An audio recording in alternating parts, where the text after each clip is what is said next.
És egy, go, ez az, 3, 2 és 1, let's go.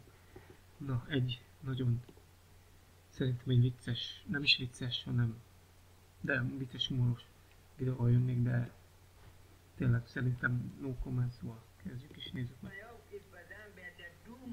Ja, várjunk.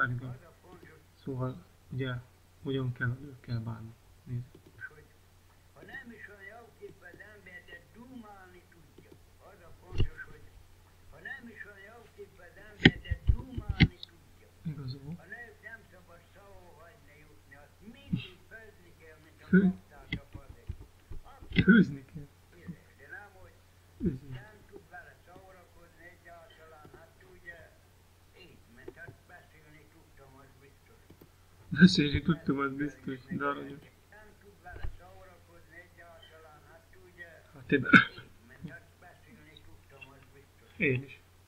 Beszéddel is meg lehet győzni, de van, aki szépségével, vagy modorával, van, aki beszédjével megfogja igazi, hogy sokat tud dumálni neki, hogy azt tetszik.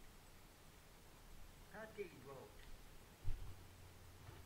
Ez szerintem egy nagyon úgymond ilyen szép videó volt, egy szép videó megható, szóval tényleg ilyen aranyos videó volt így.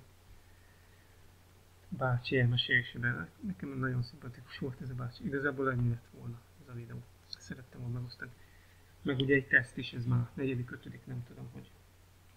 És pont jó, mert nem túl hosszú, könnyen emészthető videó. Ennyi, majd hogyha tetszett, akkor úgyis like, dislike, stb. És hogyha tetszett, akkor majd gondolom kommentbe is jelzitek, vagy látom like-ok alapján. Akkor még lesznek ilyen hasonló, ilyen vicces videók.